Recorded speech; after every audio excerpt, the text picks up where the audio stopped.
Bonjour Franck Dubosc. Bonjour. Rumba la vie. On va découvrir un Franck Dubosc étonnant. Parce qu'à la fois devant et derrière la caméra sur ce film, mais touchant dans un personnage. Alors on va dire quoi? Un peu un loser, quelqu'un qui manque d'amour, qui n'en a pas reçu. Oui, hein, le loser, j'ai l'impression d'avoir fait beaucoup de losers dans ma carrière. Enfin, oui, un taiseux, un monsieur fermé sur lui-même, un monsieur qui n'a pas besoin, comme il le dit, pas d'amis, pas de collègues, pas de compte à rendre. Ouais, chauffeur de bus, il y a des gamins qui sont là, qui montent dans le bus, mais sa vie est... Voilà, il n'a pas... Et pourtant, il s'est passé des choses dans sa vie. Il est passé à côté, Ouais. il est passé à côté volontairement ou pas volontairement. C'est quand on... Je pense qu'il est passé à côté volontairement, quelque part. Il rêvait d'Amérique. Et quand on rêve d'Amérique, je crois que c'est parce qu'on rêve de quelque chose de presque intouchable, parce qu'on sait qu'on n'ira jamais toucher l'Amérique et que c'est trop loin pour aller au bout de son rêve, quoi. Je pense que c'est ça. Et enfin, quand je l'écris, c'est comme ça. Je me doute bien que le mec, il peut rêver d'Amérique, il n'ira jamais. Et puis, il a surtout abandonné sa fille, abandonné sa femme. Pas pour son rêve, mais pour se donner l'impression, sans doute, de... Oui, pour se donner l'impression que c'était réalisable, sans doute. Je sais, là, ça, je sais pas pourquoi il les a quittés. Ouais. Mais regardez, il va se passer quelque chose dans cette vie qui va nous toucher, nous spectateurs. Rumba la vie. Son of a beach, soleil sur la plage. Salut Tony. T'as passé un bon week-end? Je me suis fait chier. Pas d'amis, pas de famille. Pas de compte à rendre. 20 ans. T'as pas changé, Tony. Tu aimerais retrouver ta fille, c'est ça? Et tu as besoin de moi. Elle donne des cours de danse à Paris. Salut, je suis ton père, je suis parti à 20 ans. Je sais même pas qui tu es. Inscris-toi à son cours de danse. Peut-être à danser la rumba? La rumba, ça se danse pas avec la tête. La danse, c'est sa passion. Si tu lui montres que t'aimes ça, ça va faire un point commun. Côté. Et vous vous appelez? Kevin Sardou. Comme le chanteur. Et vous, madame? Lara Fabian. On regardera encore la bande-annonce après Franck, mais là on découvre effectivement qu'il y a une histoire d'amour qui ne s'est pas réalisée, qui peut-être va se réaliser simplement entre un père et une fille. Oui, c'est l'histoire d'un père, oui, qui a envie de voir, qui est de rencontrer sa fille, puisqu'il ne l'a jamais vue. Il est parti quand c'était un bébé. Et il est temps pour lui, suite à une maladie. Alors, c'est le déclencheur. C'est que quand le docteur lui dit, mon personnage, et dire moi, je lui dis, j'ai besoin de personne autour de ma tombe. Et le docteur lui dit, une tombe, faut déjà quelqu'un pour la commander. Et il se rend compte qu'il n'y a personne pour la commander. Et voilà, il est passé à côté de sa fille, de sa femme aussi. Et il va rencontrer sa fille, oui. Dans tous les sens du terme, vraiment. C'est ça, parce qu'il... La connaître. Ouais. La connaître. Il va se faire découvrir. peut-être, alors on va pas tout raconter, mais il peut se faire passer pour quelqu'un d'autre. Parce qu'en fait, sortir de ce personnage avec sa petite moustache... Oui, il s'inscrit dans le cours de danse dans lequel sa fille est prof. C'est l'opposé, la danse. Et l'opposé, j'ai choisi la danse justement, parce que c'est tellement l'opposé d'un mec fermé sur lui-même. Avec ses tatouages à la Johnny. Pudique, avec, oui, là, ce tatouage, son drapeau américain. Et sa petite moustache, effectivement, les cheveux gominés. C'est le mec, il est fermé, il est bloqué dans ses années 75, j'en sais rien. Et il est vintage, et on l'amène dans un cours de danse où il va falloir qu'il prenne une femme dans ses bras. Chose qu'il a pu faire depuis très longtemps. Ouais. Et cette femme, en plus, dans ses bras, c'est sa fille. C'est une histoire d'amour, c'est extrêmement touchant. Alors, il y a Daroussin, il y a même Michel Houellebecq. Il y a Michel Houellebecq. Qui apparaît dans ce film en Le médecin. docteur, incroyable, hein. Très, très drôle, très, très drôle. Il m'a offert quelque chose de formidable. Ah non, mais voilà, Houellebecq. Et alors là, on se dit, l'amour, c'est... Comment dire? C'est peut-être la fille qui peut le prendre par la main et lui dire, au fond, oui... Qui peut lui apprendre à dire je t'aime, qui peut mais ça il dit jamais je t'aime dans le film, mais oui, qui peut lui apprendre à pas passer à côté des choses. Il l'a abandonné une fois, enfin il va la réabandonner. Bon, le film va avant la rédemption, il va lui falloir du temps, oui.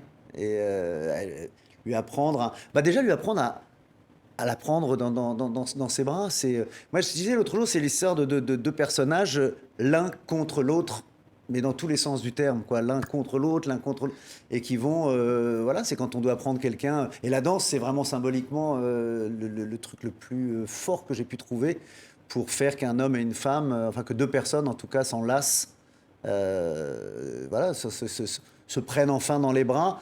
Et au début, sans se dire je t'aime, on se prend dans les bras, pas forcément parce qu'on s'aime dans la danse. Ouais, regardez encore ces images.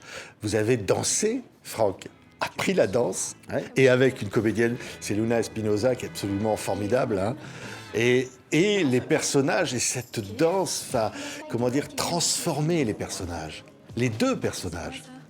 Oui, surtout le mien, parce que arriver à danser, à se servir de son corps, ce que je disais, quand on est fermé sur soi-même, le seul geste qu'il a appris à faire, lui, c'est à conduire, à faire un check aux enfants, et surtout pas avoir certaine élégance en dansant, et comme je le disais, à prendre quelqu'un dans ses bras.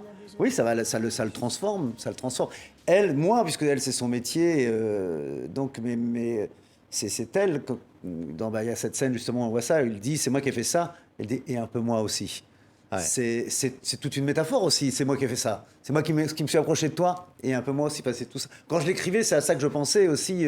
Maintenant, après, on voit le film, on s'en rend compte ou pas, mais il y a toujours un sous-texte à chaque fois, oui. Non, mais il y a J'ai l'amour. pas essayé d'intellectualiser, c'est pas mon truc. Ouais. Mais quand on écrit, on essaie forcément d'avoir des raisons de mettre telle ou telle phrase, que ce soit pas juste...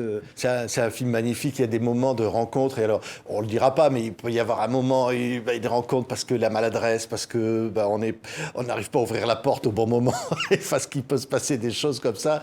C'est la vie, au fond. Ouais. C'est la vie avec ce qu'elle a de beau, de plus... En fait, c'est s'offrir à la vie. C'est ce que ce personnage n'arrivait pas à faire avant.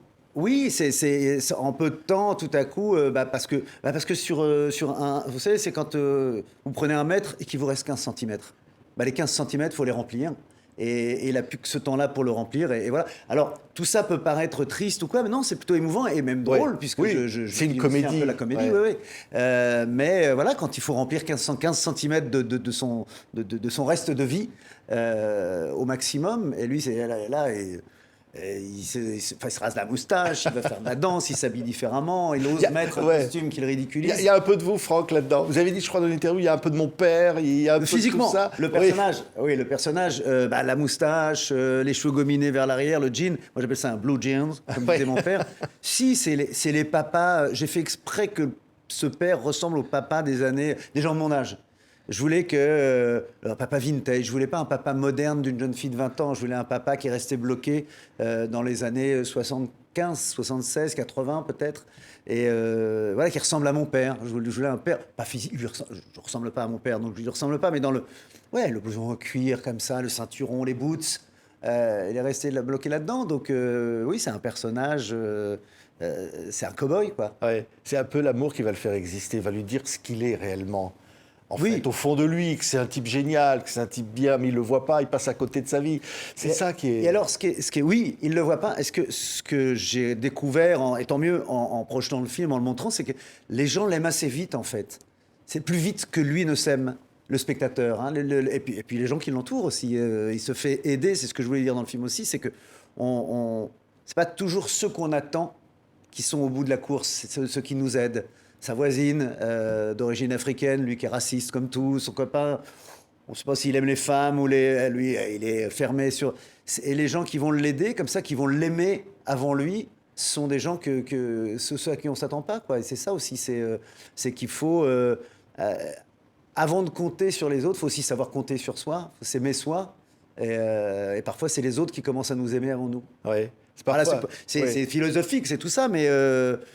c'est même en l'écrivant et après avoir vu le film que je me suis dit ça. C'est on sort des choses parfois, puis on se dit, j'ai peut-être pas écrit par hasard. Et le personnage, on dit, il me ressemble dans peut-être dans la culpabilité que j'ai vis-à-vis de mes enfants, peut-être dans l'envie qu'on me regarde et qu'on dise, t'es peut-être pas celui que je pense. Peut-être que je t'aime bien quand même. Il y a ce côté-là, même il y avait ça dans Tout le monde debout aussi. Hein. Un personnage qu'on est censé ne pas trop aimer, puis que finalement, j'essaie de faire en sorte qu'on l'aime bien. Ouais. Le public, il est un peu comme ça. Vous faites one-man show, vous êtes arrivé devant le public vous a dit « on vous aime ». Et au fond, quelque part, il vous a envoyé ce message d'amour qui vous a dit, au fond, même si je joue un personnage sur scène, oui, mais je peux être quelqu'un. Il a fallu il m'a fallu l'amour du public avant que je m'aime moi. Mais pareil dans la vie, il a fallu l'amour de ma femme avant que je m'apprécie moi aussi, que je m'aime moi. Après, il y a l'amour des enfants. C'est horrible, mais il faudrait que ça se passe dans l'autre sens. Peut-être s'aimer mieux. Mais dans mon cas, ça s'est passé à l'envers. Il m'a toujours fallu l'amour des autres pour que j'arrive à m'accepter. Ouais. Le personnage, c'est pareil. Ouais, derrière ce rire ou cette comédie, il y a une forte tendresse, humaniste, on va dire, qui est d'aimer les personnages. Ils sont tous très attachants, tous les Ouais. personnages du film. Oui, oui. Alors humaniste, c'est peut-être fort parce que je suis pas. Mais oui, c'est des personnages qu'on aime. Moi, je les aime. Alors quand je les écris, forcément, je fais en sorte Ouais. que le public les aime. Ils peuvent être ringards, ils même peuvent les être plus n'importe quoi, mais on détestables, les oui, aime. drôles. Ouais. Certains on les aime parce qu'ils sont drôles, d'autres on les aime parce qu'ils sont émouvants, d'autres on les aime parce qu'ils sont lumineux, comme Marie-Philomène Nga qui joue la voisine, qui joue Ah Fanny, oui. la voisine, Ah oui, qui est extraordinaire quand elle d'origine danse. africaine. Elle a cette pétillance, elle lui donne tout de suite son amour. Moi, j'aime quand elle joue et qu'elle dit « tu as besoin de moi ». Cette voisine, tu as besoin de moi. On sait que il est en face de quelqu'un, d'une africaine qui lui dit tu as besoin de moi. Et oui, il a besoin d'elle parce qu'on a besoin. Voilà. Et on l'aime pour ça, elle, parce qu'elle va lui donner tout ce dont il a besoin. Et puis son copain. Enfin, non, mais moi, c'est les personnages que j'aime. Alors, j'aime les personnages, mais j'aime surtout les acteurs qui m'ont donné tout ça, quoi. Jean-Pierre Daroussin, Marie-Philomène Nga, Houellebecq, tous ces gens m'ont amené, ont fait que finalement, j'ai eu raison d'écrire ces personnages-là. Je ne sais pas comment vous expliquer ça. C'est que quand ils les ont joués, je me suis dit, je savais qu'on les aimerait, mais pas autant que ça. Parce Ouais. qu'ils m'ont amené, ce qu'ils sont eux-mêmes, et ce qu'ils sont eux-mêmes, c'est beaucoup d'amour, quoi, beaucoup de tendresse. J'ai bien choisi mes comédiens. Je suis content parce que j'ai choisi des gens qui donnaient beaucoup d'amour. Merci beaucoup, Franck. C'est vous, ce film. Merci. Et c'est un très beau film, ça s'appelle Rumba la vie. Ça fait beaucoup de bien. Allez voir le nouveau film donc de Franck Dubosc. Merci, Franck. Merci.